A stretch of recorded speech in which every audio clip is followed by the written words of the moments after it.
पहले देखते हैं ब्रह्मांड यानी यूनिवर्स। ब्रह्मांड के अध्ययन को क्या बोला जाता है गाइस? तो ब्रह्मांड के अध्ययन को बोलते हैं कॉस्मोलॉजी। ब्रह्मांड के अध्ययन को क्या बोला जाता है? कॉस्मोलॉजी बोला जाता है। ओके गाइस, अब देखिए ब्रह्मांड के निर्माण के उपलक्ष्य में बहुत सारा वैज्ञानिक का अलग अलग सिद्धांत प्रस्तुत किया गया है। बहुत सारा वैज्ञानिक का अलग अलग सिद्धांत दिया गया है। ठीक है गाइस, जिसमें पहला है आपका big bang theory. Big bang theory, जिसको हिंदी में बोलते हैं महाविस्फोटक का सिद्धांत। महाविस्फोटक का सिद्धांत।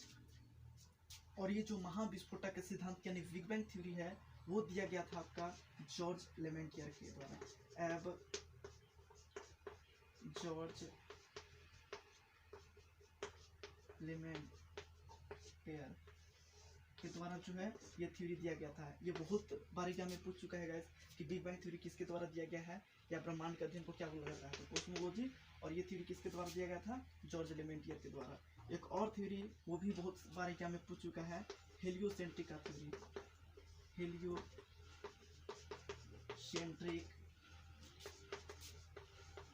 थ्योरी। हेलियोसेंट्रिक थ्योरी क्या है गाइस? तो हेलियोसेंट्रिक थ्योरी है आपका सूर्य केंद्रीय सिद्धांत। सूर्य केंद्रीय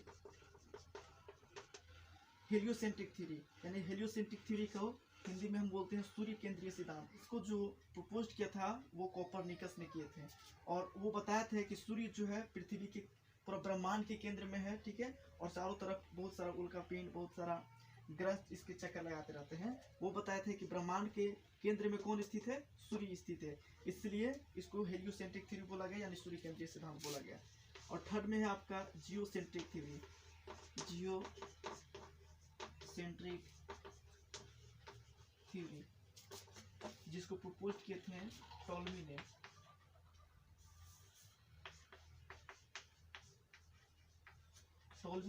टॉलमी ने इसको प्रपोज किया था जियोसेंट्रिक थ्योरी।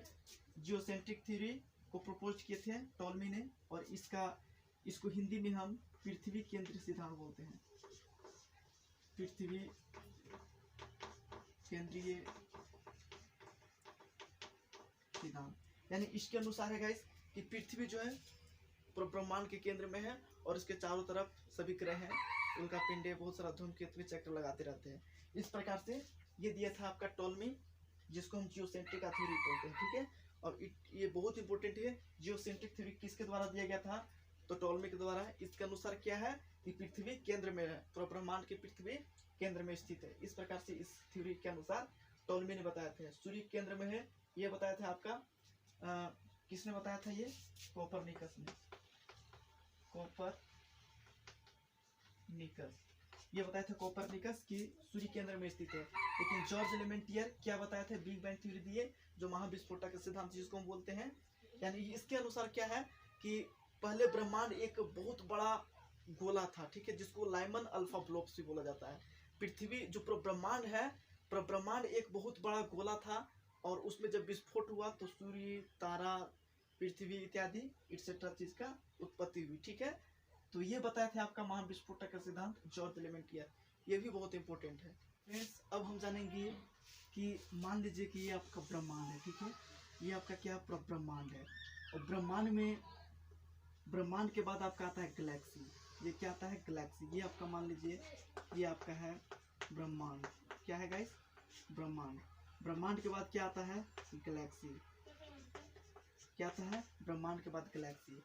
तो अनुमान एक लगाया गया है कि पूरे ब्रह्मांड में लगभग 1000 अरब गैलेक्सी है। कितनी गैलेक्सी है? 1000 अरब। 1000 अरब क्या है? गैलेक्सी है। और प्रत्येक गैलेक्सी में गाइस, प्रत्येक गैलेक्सी में लगभग 100 करोड़ से भी अधिक क्या है? तारा है। 100 करोड़ से भी अधिक क्या है? तारा है। प्रत्येक गैलेक्सी में कितने तारा है? 100 करोड़ से भी अधिक तारा है। और प्रत्येक तारा का अपना अपना सौर मंडल होता है। प्रत्येक तारा का क्या होता है गाइस? अपना अपना सौर मंडल होता है। मान लीजिए ये आपका सूर्य है, ये आपका क्या है? सूर्य है। ठीक है गाइस, और सूर्य के भी क्या है? अपना एक सौर मंडल है, और उसी सौर मंडल में पृथ्वी आती है, और उसी पृथ्वी पर हम लोग निवास करते हैं। ठीक है गाइस, तो इस प्रकार से आपका ब्रह्मांड का स्ट्रक्चर है आपका सामने। अब हम जानेंगे कि सूर्य क्या है, आपका सूर्य। ठीक है फ्रेंड्स, ये आपका सूर्य है। क्या है? ये आपका सूर्य है। तो सूर्य या आपका सूर्य एक क्या है गाइस? तारा है। सन एक क्या है? तारा है। सूर्य एक तारा है। तारा क्या है? तारा गैसों का समूह है। गैसों का, अब बोल सकते हैं तारा क्या है? तारा गैसों का समूह है। यानी प्रत्येक तारा में केवल गैसेस पाई जाती है। तो कौन कौन गैसें पाई जाती है? हम सूर्य की बात कर लें। सूर्य में हाइड्रोजन और हीलियम गैस पाई जाती है। हाइड्रोजन 71% एंड हीलियम 26.5% आपका हीलियम पाया जाता है और 2.5 आपका अदर गैसेस पाई जाती है। और सूर्य की बात करें तो सूर्य का जो केंद्र वाला भाग होता है, सूर्य का केंद्र वाला भाग, उसको करोड़ बोलते हैं। क्या बोलते हैं गाइस? करोड़, जिसका तापमान 15 मिलियन, कितना? 15 मिलियन डिग्री सेल्सियस होती है इसका करोड़ का भाग तापमान। ठीक है, करोड़ का तापमान कितना होता है? 15 मिलियन डिग्री सेल्सियस। और इसका जो आउटर लेयर होता है, आउटर लेयर मतलब बाहरी के सतह का जो भाग होता है, उसका तापमान होता है 6000 डिग्री सेल्सियस। यानी सूर्य के बाहरी लेयर को हम क्या बोलते हैं? बाहरी लेयर को बोलते हैं कोरोना। क्या बोलते हैं? कोरोना, जिसका तापमान कितना है? 6000 डिग्री सेल्सियस। और इसका जो केंद्र का तापमान कितना है? 15 मिलियन डिग्री सेल्सियस। बीच वाला भाग को क्या बोलते हैं? करोड़ बोलते हैं। इसमें कौन कौन गैसें पाए जाते हैं? हाइड्रोजन और हीलियम। हाइड्रोजन कितना? 71% और हीलियम कितना? 26.5%। ठीक है, और 2.5 क्या है? Other gas. कौन गैसेज? Other gases. ठीक है, अब आते हैं गैलेक्सी। गैलेक्सी होता क्या है? तो गैलेक्सी है आपका है गैस, गैलेक्सी क्या होता है? ठीक है, तो Galaxy is a group of star. बोल सकते हैं गैलेक्सी जैसे कि आपको पता होगा कि प्रत्येक गैलेक्सी में कितने तारा? 100 करोड़ से भी अधिक तारा। प्रत्येक गैलेक्सी में कितने तारा? 100 करोड़ से भी अधिक तारा पाए जाते हैं। तो गैलेक्सी क्या है? गैलेक्सी तारों का समूह है। आप बोल सकते हैं galaxy is a group of star, dust and light से gases bonded together by its own gravity. वो अपने अपने ग्रेविटी से क्या होते हैं? बॉन्डेड होते हैं, उसको हम गैलेक्सी बोलते हैं। ठीक है गाइस, और जैसे कि और मैं कुछ बातें बताना चाहूंगा कि देखिए हमारा जो सूर्य है आपका क्या है? सन है। सन से नजदीक तारा कौन है? तो प्रोक्सिमा सेंचुरी। Proxima Centauri. ठीक है, तो सूर्य के निकट तारा ये क्या है? निकट तारा। निकट तारा, सूर्य का निकट तारा कौन है? Proxima Centauri. जो सूर्य से कितना डिस्टेंस है? 4.3 लाइट ईयर।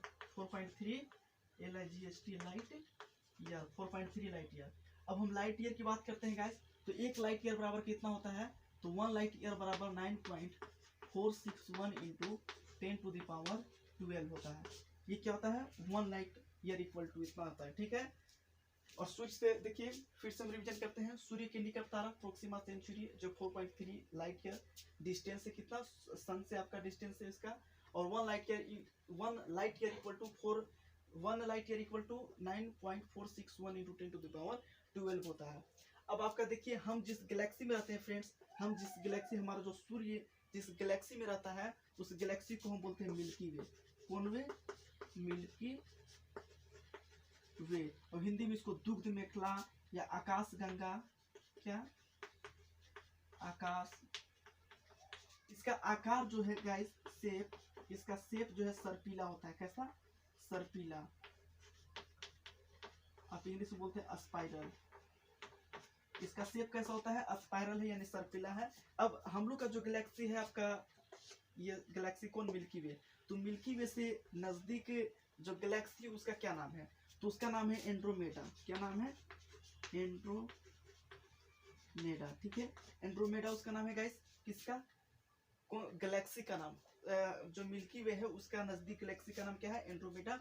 और उसका जो डिस्टेंस है 2.2 मिलियन लाइट ईयर। ठीक है, 2.2 million light year, LY light year. 2.2 million इसका 2.2 मिलियन लाइट ईयर डिस्टेंस है किसका? एंड्रोमेडा। कहाँ? मिल्की वे से। ठीक है गाइस।